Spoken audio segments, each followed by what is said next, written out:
Hello दोस्तों, स्वागत है आपका आपके यूट्यूब चैनल ड्रीम ऑफिसर में। साथियों, कैसे हो आप सभी? उम्मीद है आप सभी बहुत अच्छे होंगे और आपकी तैयारी बहुत ही अच्छे से चल रही होगी। और तैयारी तो अब आपके इतने एग्जाम आ रहे हैं, अच्छे से चलनी भी चाहिए। आप सभी को अभी अगर ये न्यूज़ नहीं पता है तो आप सभी जान लीजिए। जो आपकी आरपीएफ की भर्ती है उसके बारे में बहुत ही बड़ी अपडेट है आप सभी के लिए। अपडेट आपकी क्या है? अब आपके जो फॉर्म डाले जाते थे, जैसे आपने रेलवे ग्रुप डी में देखा होगा, आपने टेक्नीशियन के भरे सभी आपने जो फॉर्म डाले हैं, एएलपी के आपने फॉर्म डाले, उसमें आपके जोन वाइज और आपके जो आपकी आरपीएफ की वैकेंसी आ रही है इसमें आपके जो ग्रुप वाइज आपके ABCDE ग्रुप वाइज फॉर्म आते हैं।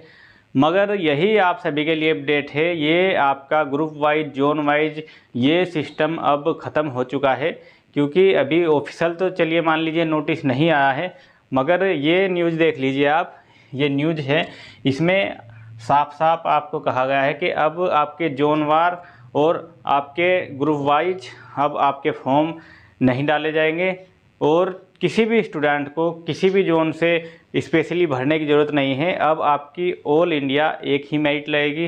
किसी भी स्टूडेंट को कहीं पर भी पोस्टिंग मिल सकती है, ये नहीं कि आपने कोई जोन मालदा का डाल दिया तो वहीं आपको पोस्टिंग मिलेगी। अगर आप मान लीजिए यूपी से है तो यूपी में आपको पोस्टिंग मिल जाएगी। तो ये एक तरह से तो ये बहुत अच्छी बात है। क्यों बात है अच्छी? क्योंकि मान लीजिए आप यूपी से हो और आप जॉब कर रहे हो पश्चिम बंगाल में, तो पूरी आपको लाइफ वहाँ रहने से सही है अब आपको यहाँ पर खुद के आप राज्य में जॉब कर सकते हो। ठीक है, हम बात कर रहे हैं जो आपकी ये वैकेंसी आ रही है 4660 वैकेंसी आपकी आरपीएफ कांस्टेबल और एसआई की जो वैकेंसी आ रही है, जिसमें आपके 452 पद आपके एसआई के हैं और आपके 4208 पद आपके किसके हैं? कांस्टेबल के। फॉर्म आपके शुरू हो चुके हैं 15 अप्रैल से और 14 मई तक आपकी लास्ट डेट है। इसके लिए हमने आपके लिए वीडियो बना दी है, क्या क्या इसमें डॉक्यूमेंट चाहिएगे और कैसे आपको फॉर्म भराना है। बिल्कुल भी आपको एक बात ध्यान रखनी है, जो आपका फॉर्म डालता है उस पर बिल्कुल भी आपको भरोसा नहीं करना है। अपने आप एक एक चीज़ आपको आराम से बैठकर सभी डिटेल चेक करनी है। क्योंकि कई स्टूडेंट के जो एग्ज़ाम फॉर्म हैं वो आपके टेक्नीशियन के जो आपके आ रहे थे फॉर्म, इसमें बहुत स्टूडेंट के गलत हुए हैं। मगर जब गलत हो जाते हैं उसके बाद कुछ नहीं हो सकता। आपकी मेहनत, आप पढ़ रहे हो, पढ़ाई कर रहे हो, मेहनत बेकार चली जाती है। इसमें आपको खुद से ये जिम्मेदारी है आपकी। आपका फॉर्म है, आपको सामने से देखना है, आपकी डेट ऑफ बर्थ, जितने भी आपके हाई स्कूल की मार्कशीट का रोल नंबर, जितनी भी सारी डिटेल है खुद अपने सामने से आपको देखनी है। क्योंकि बाद में जब आपका डॉक्यूमेंट वेरिफिकेशन होता है और आपकी डिटेल नहीं मैच हो पाती तो ये आप सभी के लिए बहुत प्रॉब्लम हो जाती है, जो नहीं होनी चाहिए। क्योंकि मेहनत करके हम वहाँ तक जाते हैं और उसके बाद हमें वापस आना पड़े तो अच्छा नहीं होता। ठीक है, अपडेट आपकी यही है, ग्रुप सिस्टम ख़त्म हो गया है। क्योंकि जब न्यूज़ अगर कोई ये हलचल हुई है विभाग में, अगर ये कोई बात हुई है कि हाँ अब आपका जोनवार पर ये सिस्टम आपका ख़त्म हो रहा है, तो ये तभी हुई है जब कोई ऐसी चर्चा हुई है। इसका ऑफिशियल नोटिस भी आपका आ ही जाएगा कि अब आपके जितनी भी ये भर्ती होने वाली है रेलवे की, और जो आपके फॉर्म डाले गए हैं उनकी भी शायद अब आपको ये नहीं कि हाँ आप स्पेशली एक जोन से आपने फॉर्म डाला है कि उसी के आपका एग्ज़ाम होगा। अब आप कहीं पर भी जोन सा जोन आपने डाला है वो स्पेशल नहीं है, कहीं पर भी आपको पोस्टिंग दी जा सकती है। आपका जोन वाइज जोन आपके कौन सी भर्ती में, रेलवे ग्रुप डी होगी, टेक्नीशियन, एएलपी, इनमें आपका जोन वाइज भरे जाते हैं फॉर्म।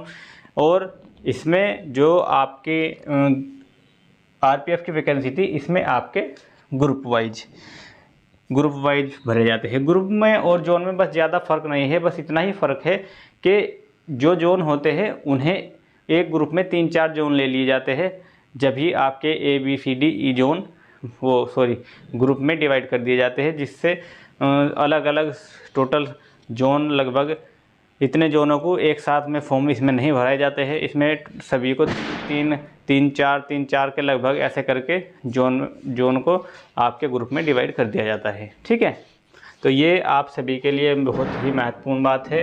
अब आपका जो ये जोन सिस्टम और आपका ग्रुप सिस्टम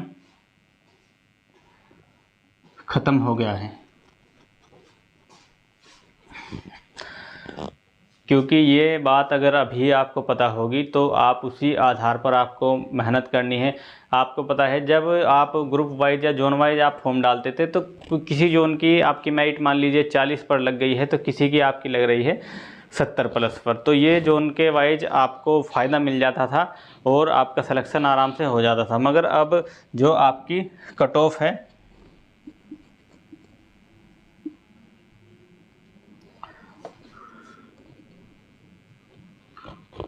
कट ऑफ आपकी थोड़ी इंक्रीज होगी। जब ऑल इंडिया एक कट ऑफ लगेगी तो आपकी जो कट ऑफ होगी वो हाई जाएगी, क्योंकि अब अलग अलग स्पेशली किसी की अलग से कट ऑफ नहीं लगाई जाएगी। जोन वाइज या आपकी ग्रुप वाइज सभी की कट ऑफ एक ही लगने वाली है, और जब एक ही लगने वाली है सभी स्टूडेंट एक ही बेस मानकर पूरी तैयारी करेंगे। पहले तो ये था कि हाँ मान लीजिए किसी में 50 पर सिलेक्शन हो रहा है तो वो कर लेगा 60 तक का एवरेज लेकर चलेगा और 50 उसके आ जाएंगे।